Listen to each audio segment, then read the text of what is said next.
જો તમે અસાઇલમનો કેસ કરેલો હોય કે પછી યુ વિઝાની ફાઇલ ચાલુ હોય તો એવું ન સમજી લેશો કે ફેડરલ એજન્ટ્સ તમારી ધરપકડ નહીં કરી શકે, કારણ કે શિકાગોમાં કદાચ ત્રીજો અથવા ચોથો એવો કેસ સામે આવ્યો છે કે જેમાં પેપર્સ હોવા છતાં પણ મહેસાણાના એક યુવકની ધરપકડ કરવામાં આવી છે. શિકાગોમાં હાલમાં જ ઇમિગ્રેશન એન્ફોર્સમેન્ટનો સેકન્ડ રાઉન્ડ શરૂ થયો છે. તેવામાં બુધવારના રોજ મહેસાણાના દામણવા ગામનો એક યુવક બોર્ડર પેટ્રોલના હાથે ઝડપાઈ ગયો હોવાની ચર્ચા છે. સૂત્રોનું માનીએ તો બુધવારે સવારે ઓહાર ઇન્ટરનેશનલ એરપોર્ટ પર પાર્કિંગ લોટમાં બોર્ડર પેટ્રોલની જે રેડ થઈ હતી તે જ વખતે આ શખ્સને પણ અરેસ્ટ કરવામાં આવ્યો હતો. આ જ રેડમાં બિપિન ઠાકર નામના અનેક ગુજરાતી પણ અરેસ્ટ થયા હતા, જેમનો વિડીયો પણ લોકલ ન્યૂઝ ચેનલ્સમાં ખાસો વાયરલ થયો હતો. એવું પણ કહેવાય રહ્યું છે કે દામણવાનો જે યુવક શિકાગોમાં અરેસ્ટ થયો છે તેની યુ વિઝાની ફાઇલ પણ ચાલુ હતી, તેમ છતાંય તેને પકડી લેવામાં આવ્યો હતો. આ યુવકનું નામ વિજય પટેલ હોવાનું કહેવાય રહ્યું છે, પરંતુ આઈએમ ગુજરાત તેની કોઈ પુષ્ટિ નથી કરતું, કારણ કે યુએસ ઓથોરિટી દ્વારા તેની ધરપકડની કોઈ સત્તાવાર વિગતો જાહેર કરવામાં નથી આવી. વિજય પટેલ કેબ ચલાવતો હતો તેવી પણ વાત જાણવા મળી છે. છેલ્લા 2 મહિનામાં શિકાગોમાં આ ત્રીજા ગુજરાતી કેબ ડ્રાઈવરની ધરપકડ થઈ હોવાનું આઈએમ ગુજરાતને જાણવા મળ્યું છે.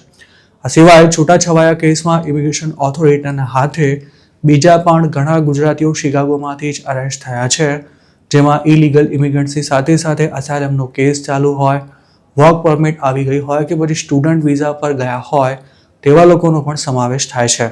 અત્યાર સુધી માત્ર એક ગુજરાતી મહિલા જ આઈસ દ્વારા અરેસ્ટ કરાયા બાદ બોન્ડ પર છૂટ્યા હોવાનું જાણવા મળ્યું છે, જ્યારે બાકીના લોકોનું શું થયું તેની કોઈ માહિતી નથી.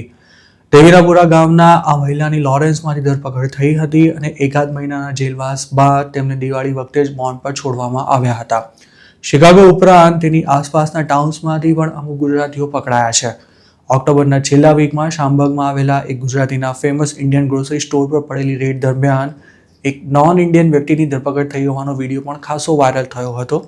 તેવી જ રીતે શામબાગમાં એક મકાન પર થયેલી ટાર્ગેટેડ રેડમાં 4 ગુજરાતીઓને અરેસ્ટ કરવામાં આવ્યા હતા, જેમાં એક કપલ અને એક સ્ટુડન્ટનો પણ સમાવેશ થતો હતો. તે કેસમાં આઈસવાળા આમ તો એક જ વ્યક્તિને શોધતા તે ઘર સુધી પહોંચ્યા હતા, પણ એકની સાથે બીજા 3 લોકો પણ ફેડરલ એજન્ટ્સના હાથમાં આવી ગયા હતા. શિકાગોમાં સપ્ટેમ્બરના સેકન્ડ વીકથી ઓપરેશન મિડવે બ્લિટ્ઝ શરૂ કરવામાં આવ્યું હતું, જેમાં અત્યાર સુધી 3000થી પણ વધુ અનડોક્યુમેન્ટેડ ઇમિગ્રન્ટ્સની ધરપકડ કરવામાં આવી છે અને તેમાં અનેક લોકોને કોઈ વોરંટ વિના જ અનેક રીતે કહીએ તો રસ્તે ચાલતા લોકોને જ ઉઠાવી લેવામાં આવ્યા હતા. છેલ્લા એકાદ મહિનાથી શિકાગોમાં ચાલી રહેલું ઓપરેશન થોડું ધીમું પડી ગયું હતું, કારણ કે બોર્ડર પેટ્રોલ કમાન્ડર ગ્રેગ બોવિનોને લુઇઝિયાના અને નોર્થ કેરોલાઇનામાં મોકલવામાં આવ્યા હતા. જોકે મંગળવારના રોજ ગ્રેગ બોવિનો અચાનક જ શિકાગો પહોંચ્યા હતા અને બુધવારે તેમણે ફરી સપાટો બોલાવતા એરપોર્ટ સહિતના લોકેશન્સ પરથી 16થી વધુ ઇમિગ્રન્ટ્સને અરેસ્ટ કરી લીધા હતા. ગ્રેગ બોવિનોએ બુધવારે મીડિયા સાથે વાત કરતા જણાવ્યું હતું કે શિકાગોમાં બોર્ડર પેટ્રોલની કાર્યવાહી ઘણો જ લાંબો સમય ચાલવાની છે અને હજુ અનેક ઇલીગલ ઇમિગ્રન્ટ્સની ધરપકડ કરવાની પણ બાકી છે. જોકે શુક્રવારે શિકાગો ટ્રિબ્યુન નામના એક અખબારે એવો દાવો કર્યો હતો કે 2 દિવસ શિકાગોમાં આટાફેરા કરતા જોવા મળેલા ગ્રેગને શિકાગોની બહાર મોકલી દેવામાં આવ્યા છે. આ અંગે બોર્ડર પેટ્રોલ કે પછી DHS દ્વારા કોઈ જ સત્તાવાર જાહેરાત કરવામાં નથી આવી, પણ અખબારે સૂત્રોના હવાલેથી આ દાવો કરતા ફરી શિકાગોમાં ઇમિગ્રેશન એન્ફોર્સમેન્ટ ઠંડુ પડી જશે કે કેમ, તેમજ ગ્રેગને કેમ અચાનક શિકાગો છોડવું પડ્યું તેવા સવાલો પણ ઊભા થઈ રહ્યા છે. ગ્રેગ બોવિનો સહિત 200 જેટલા બોર્ડર પેટ્રોલ એજન્ટ્સે મંગળવારથી ઇલીગલ ઇમિગ્રન્ટ સામે શિકાગો તેમજ આસપાસના એરિયાઝમાં કાર્યવાહી શરૂ કરી હતી, પણ હવે તેમાં ફરી ટ્વિસ્ટ આવ્યો હોય તેવી શક્યતા સેવાઈ રહી છે.